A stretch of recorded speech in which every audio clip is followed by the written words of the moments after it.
Welcome to the Mystic Media channel. I am your host, Rabina Rastaban, aka the Realist Astrologer. And in honor of Virgo season, I'm going to get into Micheal Jackson's natal chart and numerology. Now, Micheal Jackson was born on August 29th, 1958. So that makes him a Virgo, but a softened Virgo because the number 29 breaks down to 2. It breaks down to 11 and then the number 2. So the number 2 is a very feminine number. It's the number of the moon. So that made him a very feminine Virgo. So as you all know, Micheal Jackson has some very feminine characteristics and traits about him. So Virgo is a feminine sign, and also the number 29 is feminine.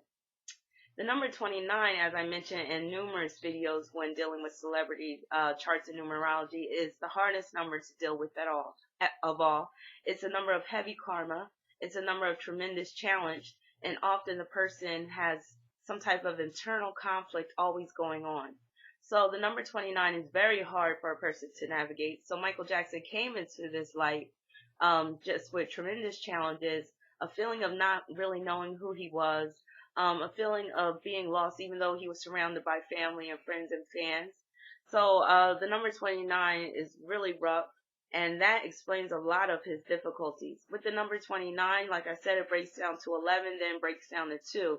So it breaks down 2 times, which makes one's life even more complex as opposed to somebody being born on, say, like the 11th or the 2nd. So the 29 is a compound number times 2. So it gives you kind of like a double whammy. And it's a number, like I said, of internal conflict and feeling like, there's always this mirror image that you're trying to attain, but that's actually not who you are. So a lot of times you might be living your life in the form of an illusion.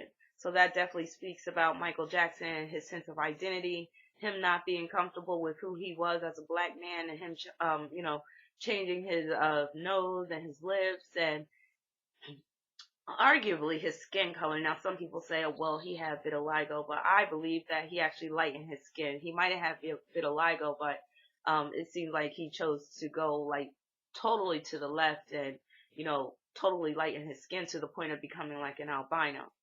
Now, Micheal Jackson, well, let me talk about his life path number before I get into the aspects of his chart.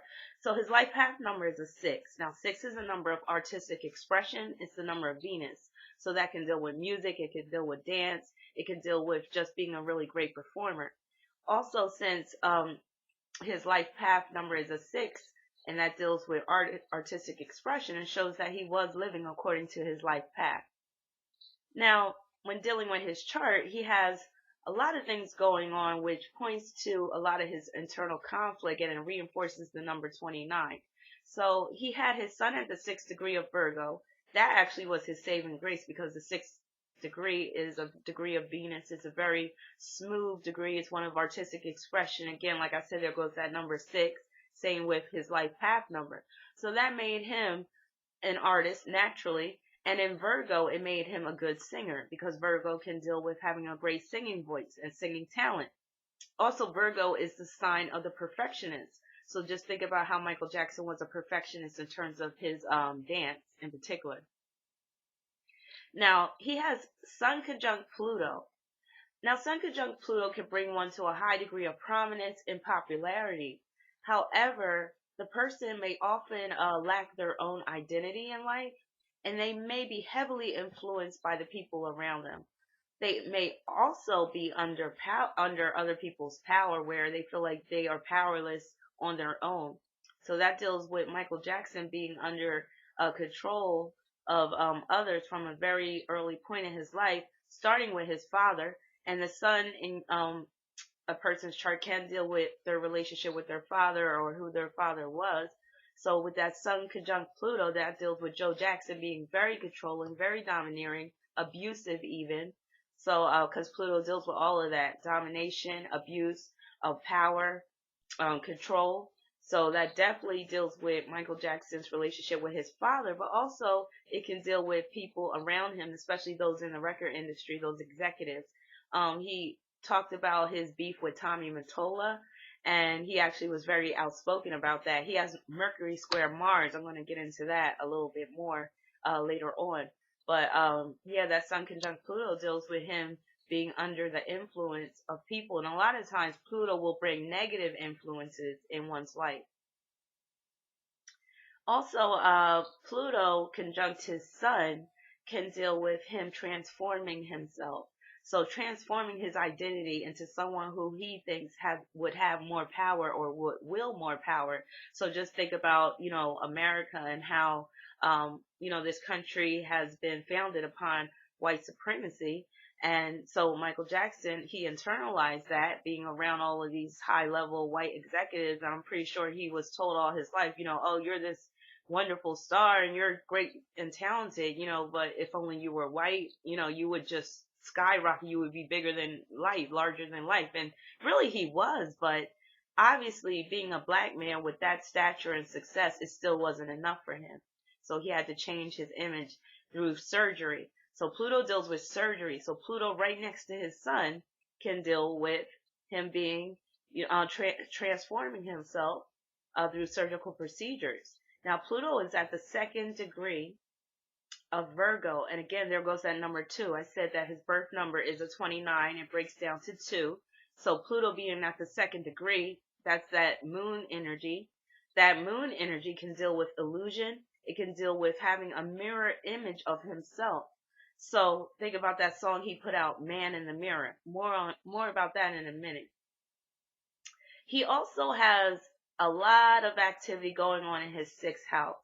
He has his Sun, Pluto, Mercury, Venus, and Uranus in his 6th house. That's if his birth time is correct. And I got his birth time from the Astro Theme website. And basically it's saying that his birth time is 7:33 p.m. So I'm going with that because when I look at his chart, that looks very appropriate. Being though that would make him a Pisces rising with his moon in the 1st house rising. So I believe that's definitely describing who he was. So moving along. So like I said, he had all that energy in the 6th house. Now the problem with the 6th house is oftentimes you don't have much control over that energy and activity that's going down in your 6th house. The 6th house is very psychological. It's not one where you're really asserting yourself. So again, that shows that Michael Jackson really didn't have much power and control over his life and over his identity with the Sun conjunct Pluto in the 6th house. It also shows that he was prone to mental disorders because the 6th house with all that activity in there can make one prone to having mental or psychological disorders. So with that 6th house energy, also it makes one prone to be in positions of servitude. Like I said, where you really don't have no power, where people have power over you and you're just working to please others or to make others rich or just to provide a lifestyle for other people. So Michael Jackson really wasn't living for himself. He was really living for others. Now, also that 6th house energy also deals with his strong love for animals and his love for all the pets that he had. And more about that in a minute when I get into his moon sign. I said his rising sign was Pisces. And that makes sense because he was not just into small animals. He was into large animals. He had a whole menagerie of large animals from giraffes to he had that chimpanzee and he had a bunch of other stuff. So yeah, Michael Jackson tried to create a whole zoo-like atmosphere with his Neverland that deals with his moon in Pisces rising. That Neverland is about, the whole Peter Pan mythology or story and him wanting to be a boy for the rest of his life, not wanting to grow up. Basically, Michael Jackson, one of the things he was known the most for was his Neverland Ranch. And with his moon in Pisces in the 1st house, that moon can deal with your home. So the 1st house deals with your identity. So like I said, he really identified with that whole Neverland Ranch. And that's how he was able to hold on to some semblance of identity and individuality. It was through the Neverland Ranch. Now, Neverland Ranch with Pisces deals with fantasy. It also deals with films. So there you go right there. Now, Michael Jackson's South Node was at the 24th degree of Aries. And with Sun conjunct Pluto, this is why he grabs his crotch all the time. So Michael Jackson, he might have seemed like he was real docile at times, real meek and stuff, but from many past lives, he brought over a lot of strong sexual energy with that South Node in Aries. South Node in Aries can deal with basically tendencies that you bring over from past lifetime, tendencies that are dealing with aggression, that are dealing with strong sexuality, that are dealing with strong masculinity. And it can also make one very frustrated all around in just different areas. So with his South Node in Aries, he brought a lot of that sexual frustration over with him in this lifetime. So that's why he was always grabbing his crotch. He did that subconsciously. He really couldn't control himself with that, I believe. Now his North Node is at the 24th degree in Libra. And with that, Libra deals with artistry, especially dance and also singing, performing. So with his North Node in Libra, that shows that he was truly fulfilling his purpose in this lifetime by being an exceptional artist, because the 24 degree is one of artistry as well. It breaks down to 6, which is the number of Venus. So it's not just about artistic expression. It's also about accumulating wealth, prestige, and popularity. Now, the Libra North Node also points to his legal issues, and I'm going to get into that in part 2. Not just the sexual molestation charges, but also his battle with Sony. Now, Micheal Jackson also had Jupiter conjoined to Neptune, so that deals with legal issues that bring scandal or downfall, since Neptune could deal with scandal and also self-undoing. And I believe this Jupiter conjunct Neptune configuration also caused him to have lapses in judgment, basically leaving his life wide open to public scrutiny. Basically where he was grooming those young boys. Virgo deals with grooming and arousing the suspicions of others.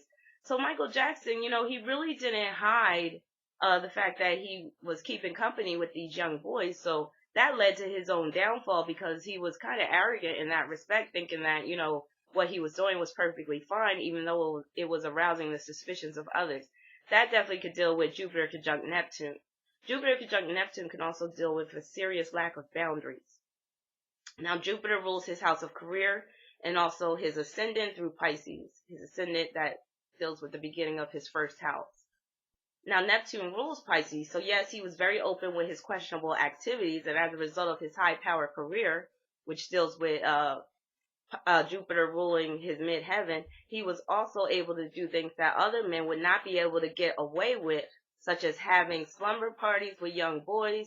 Jupiter conjunct Neptune, with both ruling his first house, is the epitome of the whole Jesus juice cocktail that was allegedly given to Michael's victims.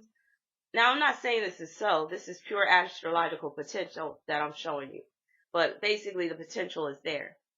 So, with him being a Pisces rising and his moon in Pisces conjoined to his ascendant, Jupiter conjoined to Neptune, two Pisces rulers, that whole keep it in the closet song makes perfect sense.